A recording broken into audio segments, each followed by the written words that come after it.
Hi, this is Kendra from Pencil and Pigment, and today I'm talking about art in the news.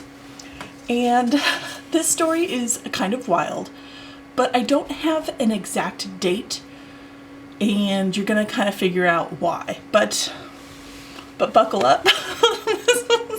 This one's kind of a wild case of right place, right time. So, I kind of need to tell you a little bit about some historical backstory so this whole thing about the art makes sense. So there is an entire Wikipedia page dedicated to what's called the Cyprus problem or the Cyprus conflict. Now, this is a very convoluted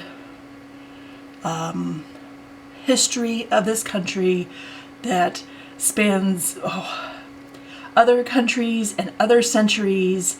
And if you prefer to get your sort of history lesson via video, I will try and look for some on YouTube that talk about what happened in Cyprus in the 70s. And then I will also, link the Wikipedia page. But what I'm about to tell you is sort of what you need to know for this specific story. And in 1974, there was sort of a Greek coup d'etat and a Turkish invasion that took place in Cyprus in 1974. And this is way, way oversimplified, and I'm not trying to minimize or diminish what happened. I just only have so much time to discuss all this stuff and still mention the art. But basically, the country was at war. And when this happens, when there is war, a very common thing that happens of this sort of fallout is plundering, theft, looting, and art museums and churches are often the target. So in 1974, when Cyprus was divided, the Cyprus Orthodox Church was looted, as were many churches at the time. And we're going to sort of fast forward a couple times, and this first fast forward is my absolute favorite. So, in 2011, a bishop by the name of Porphyrius of Neapolis sat down to watch some TV. Okay, stay with me on this. And he decided to watch a documentary on Dutch TV about a famous late 70s, early 1980s English singer-songwriter named Boy George. This is Boy George.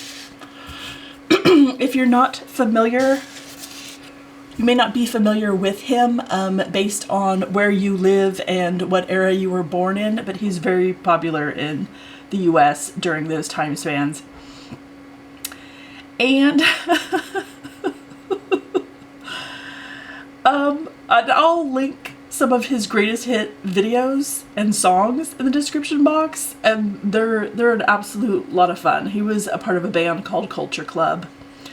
So what does this documentary have in common? So one of the looted paintings from 1974, and this is a screen capture of the video of the documentary,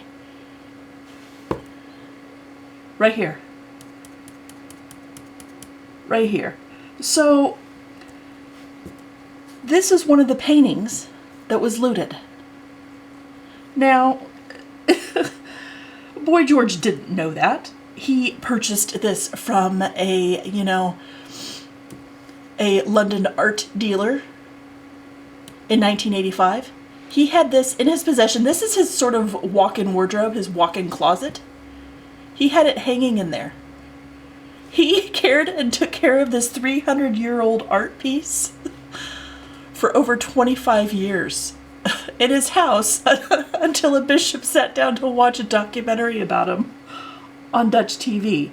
Now, seeing this little image, he's like, is that what I think it is? And so he called around, got a hold of George, started talking to him, and was able to tell him the history, prove provenance, prove that that's one of the pieces from the church, and said, so yeah, may I have it back, please?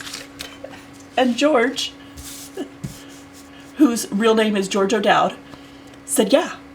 here is the piece. Here's the 300-year-old art piece. It's a painting. There's gold leaf. You know, these things are priceless. And the church said thank you and made him sort of a modern version that he could rehang as a gift. Now, I just think that this is absolutely wild. That, you know, what are the odds that you sit down to watch TV and you find a piece of art that was stolen? Now we're going to fast forward to about 8 months ago, and September 16th of 2021, and more art was found and returned. Now this sort of is a tough one, because sometimes when countries find a piece of their art looted, they don't get it back right away. It's not an immediate thing like, hey, that's mine, give it back. It's not actually how that works. And in this case, specifically, these are painted doors with religious iconography and different things going on here. This took more than 20 years to get back.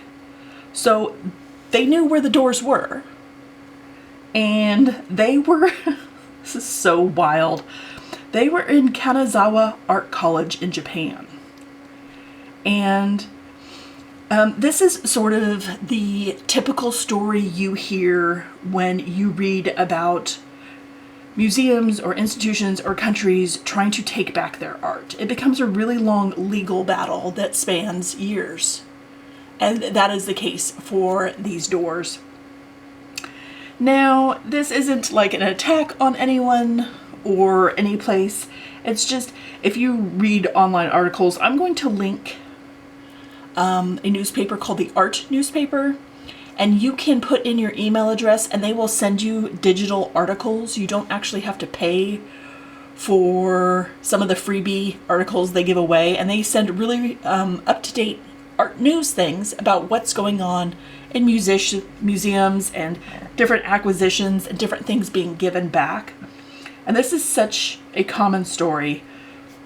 And, you know, you hear about all this happening all the time because proving provenance takes a long time, and proving acquisition of a piece and how it was acquired, if the piece is really old or they've had it hundreds of years, can be very, very difficult. And they finally, you know, got this back. And, you know, since 1974, the Cyprus government and the church authority have fought really long legal battles with the US, with Europe, elsewhere, because thousands of religious items were taken at the time. And what they want looters and smugglers to know is that they're willing to hunt down their antiquities no matter how long it takes. So this is, you know, sort of what happened in Cyprus, but I just, like, feel like Boy George is the hero here in this story, because not only did he not get anything legally involved, he didn't ask for any money or anything in return. He just said, oh, it's yours. Oh gosh, I'm sorry. Here you go. Have it back. And I think that's awesome. I really hope you enjoyed the art news today. I hope you have a wonderful day, and I will talk to you tomorrow. Bye.